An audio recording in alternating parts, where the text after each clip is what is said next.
তোমাদের সকলকে জানাই অনেক স্বাগত। আজকে শুভ শিব চতুর্দশীর প্রীতি ও শুভেচ্ছা জানিয়ে আজকের ব্লগটি আমি শুরু করছি। আজকে আমি পুরো সরাসরি মন্দিরেই চলে এসেছি সকাল থেকে। আসলে বেরানোর সময় আর ক্যামেরা করা হয়নি, আর আসার সময় তো হাতে অনেক কিছু ছিল, তাই এসছি আমরা। আজকের শিবরাত্রিতে আমরা এখানে গুজরাটে কিভাবে শিবরাত্রিটি পালন করলাম আমি সেটা তোমাদের সঙ্গে শেয়ার করব। আশা করি খুবই ভালো লাগবে, স্কিপ না করে দেখতে থাকো। আর তোমাদের শিবরাত্রির দিনটি আজকে কেমন কেটেছে প্লিজ কমেন্টে জানিও। মন্দিরে পুজো শুরু হয়ে গেছে, অনেকে পুজো দিতে চলে এসছে, অনেকে চলেও গেছে। আমরা এখন এসছি, বৌদি আর পুচকি ওখানে দাঁড়িয়েছে। আজকে জানো এখানে যজ্ঞ হয়, তাই ওখানে যজ্ঞ হচ্ছে, তোমাদেরকে দেখাই চলো। এই যে দেখো এখানকার শিব মন্দির। যারা আমার আগে ব্লগ তো অবশ্যই দেখেছো, যারা দেখেছো তারা জানো এখানকার শিব মন্দিরকে আমি অনেকবার দেখিয়েছি। এই যে এখানে যজ্ঞ চলছে আর সেদিকে পুজোও চলছে। प्रार्थना है कि हमारा शरीर में कोई नेगेटिविटी हो, खराब तत्व हो, खराब ऊर्जा हो ने बधु दूर थई जाए, देव तत्व ने प्राप्त थाय। हमारो शरीर में देह छे ने देव जेवू बने, कारण के देवो भूतवा यजत देवम ना देवम देव अर्थ देवताओं ने पूजा यज्ञ करवा होय तो आपणे खुद ने पण। এই যে দেখছো এখানে অনেক পরিবার একসঙ্গে যজ্ঞের আয়োজন করেছেন ওনারা। এই যে ওখানে দেখো কতগুলো ঠাকুর, ওই ঠাকুরগুলোর সামনে দেখো ওই যে জিনিসপত্র, ওগুলো সব যজ্ঞেরই জিনিসপত্র। এই মন্দিরেরই সামনে একটি বড় যজ্ঞকুণ্ড আছে, ওটারই চারদিকে এনারা যজ্ঞ করবেন, একটু পরেই ওটা শুরু হবে।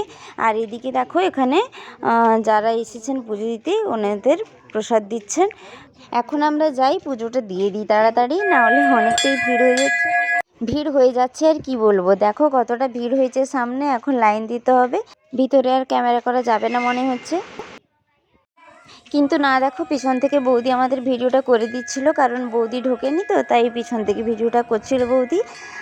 মায়ের অসুবিধার জন্য বৌদি এবারে ঢুকতে পারলো না, পরের বার থেকে অবশ্যই সব কিছু ঠিক হয়ে যাবে। এই যে আমি আর পুচকি ঢুকে গেছিলাম ভেতরে পুজো দিতে। আর ভেতরে তো জানোই তোমরা অনেকে যে এখানে পুজো দেওয়ার কাছে কোনো ঠাকুরমশাই থাকেন না, যে যার নিজের মতো করে ঈশ্বরকে মনের মতন করে পুজো দেবেন, দিয়ে চলে আসবেন। সেরকম আমরাও গেছি, কিন্তু আমি ভেতর থেকে কিছু একটা বলছি দেখো, কারণ বলছি যে দুধটা যে নিয়ে গেছি আমি সেটা পুরোটাই কি ঢেলে দেবো নাকি একটু রাখবো, কেন বলো তো? ওটা আমাদের যখন আমরা উপোস ভঙ্গ করব তখন আমরা ওই পঞ্চামৃতটা খাবো, সেই জন্য একটুখানি রেখেছি। এই যে তারপরে চলে এলাম পুজো দিয়ে, এখানে যজ্ঞটা দেখতে একটু বসে পড়লাম, কারণ যজ্ঞটা দেখতে খুবই ভালো লাগছিল। এই সবই শুরু হলো, যজ্ঞটা অনেকক্ষণ চলবে।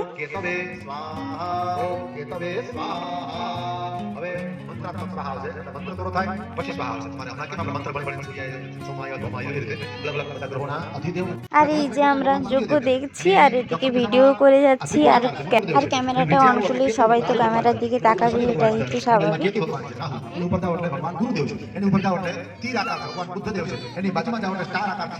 ওখানে বসতে বসতে একটু উঠে এলাম। প্রসাদটা এখানে কি দিচ্ছে সেটাই খুব জানতে ইচ্ছে করছে। এখানে গ্লাসে যেটা মনে হচ্ছে আমার ওই ভাঙের মতন হয় না, ওরকম টাইপের কিছু একটা দিচ্ছে, আর কলা দিচ্ছে।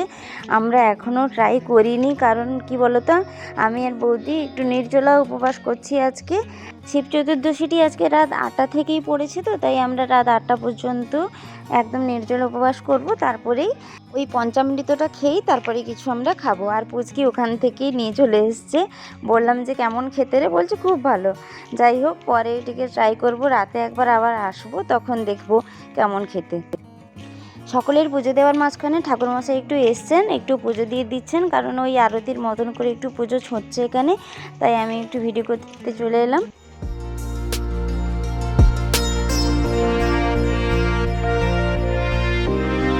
এখন অনেক বেলা হয়ে গেছে, বাড়ি চলে যেতে হবে, কারণ বৌদি বলছে এখন বাড়ি যাওয়ার পরে আসবো, তাই এখন চলে যাচ্ছি আমরা।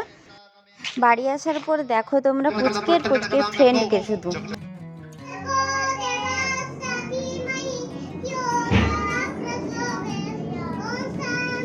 ও আর ওর ফ্রেন্ড মিলে খেলা করছে, আর মন্দিরে যেরকম সবাই মন্ত্র বলছিল না, ওরকমই ওরা খেলাটা করছে।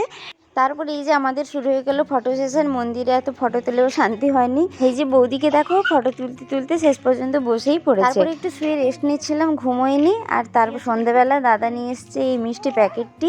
এটা হচ্ছে আম্বানিদের তরফ থেকে এই মিষ্টি প্যাকেটটি ওদের কোম্পানিতে দিয়েছে সবাইকে। এইটাই পুচকি এখানে খুলছে।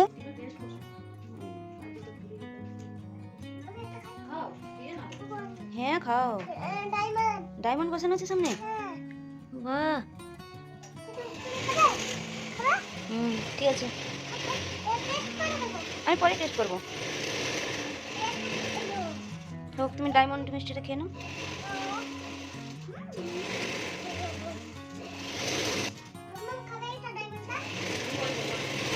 পেপারটা রাখো, পেপারটা রাখো।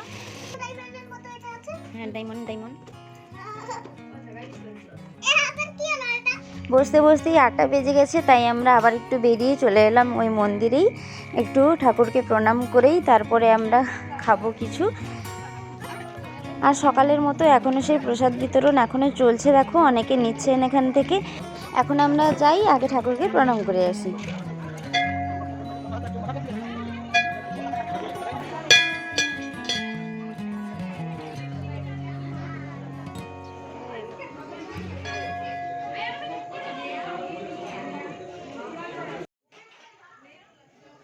এই যে দেখো, এখন আবার নতুন একটা রূপে মহাদেবকে সাজিয়ে দিয়েছেন ঠাকুর মশাই। তোমরা তো আমার শর্টসে দেখেছো মহাদেবকে কত সুন্দর সুন্দরভাবে এখানে প্রতিদিনই সাজানো থাকে। এমনিও যখন এখানে পুজো দেখতে আসি তখনও প্রত্যেক দিন আলাদা আলাদাভাবে ঠাকুরকে সুন্দরভাবে সাজিয়ে দেন। এটা আমার এখানে খুব সুন্দর লাগে, খুব সুন্দর লাগে তখন মহাদেবকে নতুন নতুনভাবে সাজানোটা দেখতে।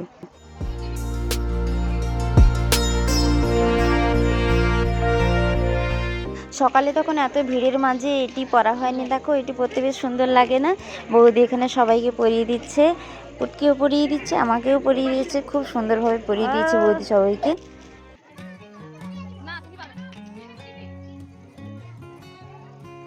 বাহ, সুন্দর হয়েছে না?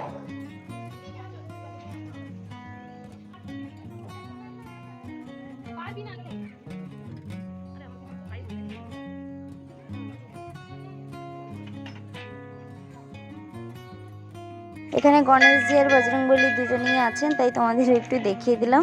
আজকে সুন্দরভাবে সবাইকে সব সুন্দরভাবে সাজানো হয়েছে দেখো। আর এদিকে নন্দী মহারাজও বা বাকি থাকবে কেন, ওকেও সুন্দরভাবে সাজিয়ে দেওয়া হয়েছে দেখো।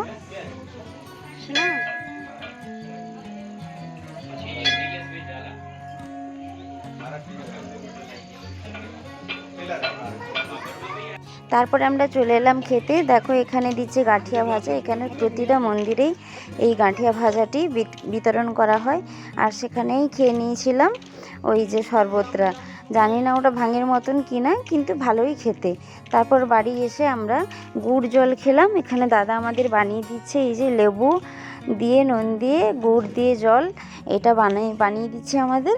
এটা বেশ সুন্দর লাগে, এটি খেতে এত ভালো লাগে আর এত আরাম লাগে জানো।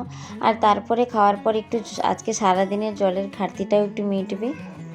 দারুণ খেতে, শোনা খাবি? ঠান্ডা ঠান্ডা এই গুড় জলটা খেতে যা আরাম লাগলো তোমাদের আর কি বলবো। আর এখানে বৌদি আর দাদা একটু আর কি করছে, বৌদি এখানে প্রণাম করছে, তাই